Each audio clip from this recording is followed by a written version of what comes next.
आज की जेन को संभालनी पड़ रही है अपने पेरेंट्स की फाइनेंशियल लायबिलिटी।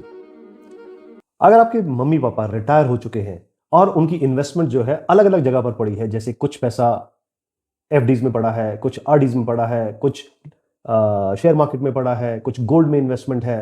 जैसा कि हम हमेशा सुनते आए हैं कि हमें डिफरेंट डिफरेंट जगह पर इन्वेस्ट करना चाहिए, तो क्या ये फाइनेंशियल डिसीजन ठीक है या नहीं, इसके बारे में आज की डेट में जेन बहुत ज्यादा चिंतित है।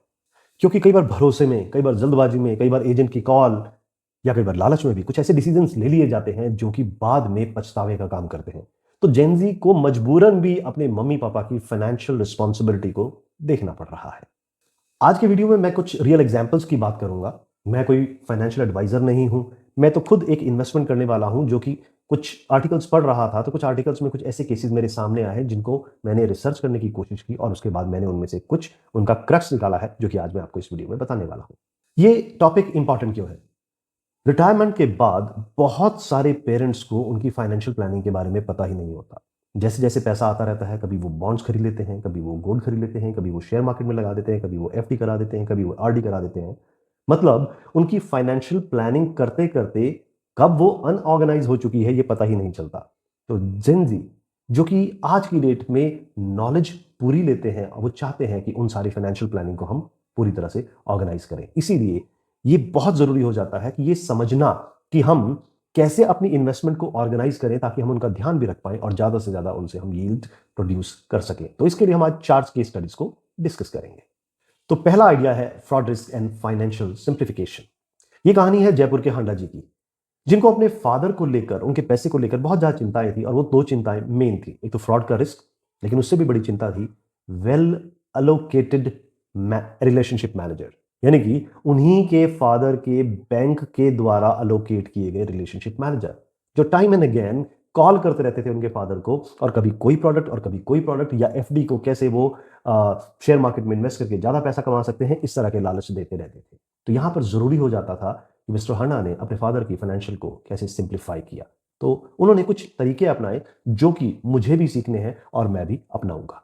उन्होंने जो 4 मेजर चेंजेस किए। फर्स्ट, यूपीआई एक्सेस को एक लो अमाउंट तक अलाउ कर देना। उन्होंने अपने फादर को जो फोन दिया, उसमें यूपीआई के लिए सिर्फ एक स्पेसिफिक थोड़ा सा अमाउंट अलाउ कर दिया कि उनके फादर जो है एक थोड़े से अमाउंट को खर्च कर सके। दूसरा, उन्होंने अपने फादर के बैंक अकाउंट में बहुत ज्यादा पैसा नहीं रखा, ताकि अगर कोई रिलेशनशिप मैनेजर कुछ कोट भी करता है तो वो उन प्रोडक्ट को ना खरीद पाए। तीसरा, जितने भी ऐसे प्रोडक्ट रिलेशनशिप मैनेजर कोट करते हैं, तो अब डायरेक्ट कॉल जब फादर अटेंड करते थे तो वो अपने बच्चे का नंबर दे देते थे, ताकि कि प्रोडक्ट को मिस्टर हांडा की तरफ से, उनके बच्चे की तरफ से घूमकर आना पड़े। और चौथा, अनयूज्ड प्रॉपर्टी को बेचने के लिए उन्होंने अपने फादर को तैयार कर लिया। इसका उनका मेन फोकस था कि मुझे फाइनेंस को ऑप्टिमाइज नहीं करना है, मुझे फाइनेंस को सिंप्लीफाई करना है, क्योंकि कई बार ऑप्टिमाइज करने के चक्कर में छोटे छोटे ऐसे प्रोडक्ट लिए जाते हैं जो बाद में सिर दर्द बन जाते हैं और उनको मैनेज करना बड़ा मुश्किल हो जाता है। केस नंबर 2, ये कहानी दिल्ली की मिस सहल की है। मिस सहल ने जब अपने पेरेंट्स के अकाउंट्स को चेक किया, तो उन्होंने पाया कि उनके पेरेंट्स के नाम पर लगभग 20 इंश्योरेंस पॉलिसीज चल रही थी। तो जब उन्होंने चेक किया, तो ये पाया कि उनके बैंक के रिलेशनशिप मैनेजर हर बार जब उनके पेरेंट्स को फोन करते थे, तो कभी कार्ड के नाम पर, कभी री इशू के नाम पर, कभी बैंक अकाउंट के नाम पर, कभी एफडी को ब्रेक कर कर ज्यादा इंटरेस्ट दिलाने के नाम पर उनके नाम पर एक नई इंश्योरेंस पॉलिसी इशू कर देते थे। और कई कई पॉलिसीज में तो उन्होंने ये पाया कि फोर्ज्ड साइन करके उनके पेरेंट्स के नाम पर पॉलिसीज ली गई थी। तो उन्होंने इसमें क्या एक्शन लिए, मैं बताता हूं। तो इस केस में उन्होंने जो 4 स्टेप लिए, सबसे पहले उन्होंने इंश्योरेंस कंपनीज को इस बात की कंप्लेंट डाली कि उनको मिस सेलिंग की गई है। जब कंपनीज ने नहीं सुना, तो दूसरा स्टेप उन्होंने लिया कि इंश्योरेंस अथॉरिटीज यानी ओम्बड्समैन तक अपने केसेस को पहुंचाया। तीसरा, उन्होंने क्या किया कि जितने भी केवाईसी डॉक्यूमेंट्स हो सकते थे, उन्होंने उसमें जाके केवाईसी कराई, ताकि नॉमिनी डिटेल्स भी सही आ सके। और चौथा, उन्होंने अपने फादर और अपने मदर के बाकी सारे डॉक्यूमेंट्स को बिल्कुल ठीक कराया। इसके बाद उन्होंने एक प्रोफेशनल वेल्थ मैनेजर को इन्वॉल्व किया, जो कि उनके पेरेंट्स का सारा फाइनेंशियल सिस्टम ठीक कर सकता था। और उनका एक बहुत इंटरेस्टिंग स्टेटमेंट था कि ऐसा नहीं था कि मेरे पेरेंट्स अपनी वेल्थ को मैनेज नहीं कर सकते, बट आज की डेट में फाइनेंशियल सिस्टम इतना कॉम्प्लिकेटेड हो चुका है कि बड़ी एज वाले आदमियों को आज जल्दी से वो सिस्टम समझ में नहीं आता है। तो उससे बचने के लिए उन्होंने प्रोफेशनल वेल्थ मैनेजर की सर्विसेज ली। तीसरा केस आया लखनऊ के मिस्टर सिंह का। मिस्टर सिंह ने पाया कि उनके फादर की जितनी भी इन्वेस्टमेंट है, वो बड़े अलग अलग पोर्टफोलियोज में की गई है। कहीं पर डिबेंचर्स खरीदे गए हैं, कहीं पर ईटीएफ्स खरीदे गए हैं, कहीं पर एफडी में इन्वेस्टमेंट है, कहीं पर आरडी में इन्वेस्टमेंट है। तो अल्टीमेटली उसने पाया कि मार्केट के रिस्क को कवर करने के लिए कुछ मेटल शेयरों में, कुछ रबर के शेयर्स में उनकी इन्वेस्टमेंट की गई है। And it is really very complicated to understand that portfolio. तो मिस्टर सिंह ने क्या किया, उन्होंने धीरे धीरे धीरे कॉस्टिंग प्राइस पर या थोड़े से प्रॉफिट पर या हल्के से लॉसेस पर उन सारी चीजों को बेचना शुरू किया, क्योंकि मार्केट फ्लक्चुएशन के साथ आपके जो रिटर्न रेट्स हैं वो बहुत बढ़ भी सकते हैं तो बहुत घट भी सकते हैं। इसलिए इस कॉम्प्लिकेटेड प्रोसेस को सिंप्लीफाई करने के लिए उन्होंने सारी चीज़ों को धीरे धीरे बेचना शुरू कर दिया। तो मिस्टर सिंह ने इसका इलाज कैसे किया कि उन्होंने उस सारी इन्वेस्टमेंट को टैक्स फ्री बॉन्ड्स में इन्वेस्टमेंट करना शुरू किया और म्यूचुअल फंड में करना शुरू किया। उनका बेसिक जो एम था वो था कि टैक्स फ्री इनकम जनरेट होती रहे, लॉन्ग टर्म जिसको कि हम कंपाउंडिंग के नाम से जानते हैं वो भी चलता रहे, बिकॉज मिस्टर सिंह खुद भी कमा रहे थे और फादर रिटायर्ड थे। तीसरा कि इन्फ्लेशन को बीट भी करना है ताकि मनी की परचेजिंग पावर कम ना हो जाए।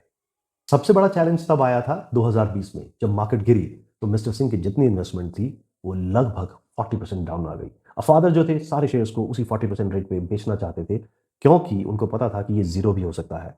बट क्योंकि ये जेनजी यानी कि मिस्टर सिंह जो है बेटा वो पढ़ा लिखा था, तो उसने कहा कि आपके शेयर्स ठीक इन्वेस्टेड किए गए हैं तो आप थोड़ा सा वेट कीजिए। और मार्केट ने जब दोबारा बाउंस बैक किया तो मिस्टर सिंह ने धीरे धीरे उन शेयर्स को निकालकर अपने डिजायर्ड तरीकों से उसको इन्वेस्टमेंट करना शुरू कर दिया। और आज उनके फादर कहते हैं कि मेरा बेटा सिर्फ जॉब सिंपल बैंक में नहीं करता है, वो इन्वेस्टमेंट बैंकर है, उसने मेरे थोड़े से पैसे को करोड़ों का कर दिया।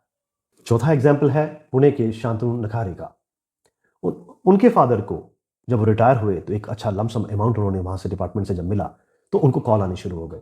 कभी उनको रिटायरमेंट प्लान पिच किए जा रहे थे, कभी उनको एंडाउमेंट पॉलिसीज पिच की जा रही थी, कभी उनको गारंटीड हायर इंटरेस्ट रेट के साथ पेमेंट की जा रही थी। यानी कि different brokerage firms, banks, agents उनको बार बार कांटेक्ट कर रहे थे कि हम आपके मनी को डबल कर देंगे, और उस हिसाब से उन प्लान्स को पिच किया जा रहा था। तो उन्होंने क्या किया, उन्होंने अपने फादर के फाइनेंसिस को रीऑर्गेनाइज करना शुरू किया।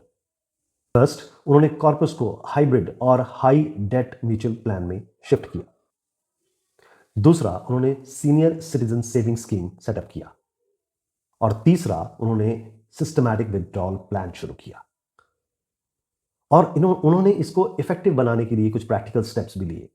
उन्होंने सबसे पहले अपने फादर के फोन में डीएनडी एक्टिवेट किया ताकि उनकी स्पैम कॉल्स कम से कम आए। दूसरा उन्होंने केवाईसी डॉक्यूमेंटेशन को पूरा किया। तीसरा उन्होंने अपने फादर तक इन एजेंट्स के पहुंचने के रास्तों पर मॉनिटरिंग स्टार्ट कर दी। और इससे क्या होने लग गया कि फादर प्रोसेस से बाहर नहीं हुए, उन्होंने सिस्टम को समझा और उस सिस्टम के अकॉर्डिंगली उन्होंने भी अपने बेटे के साथ कोऑपरेट किया।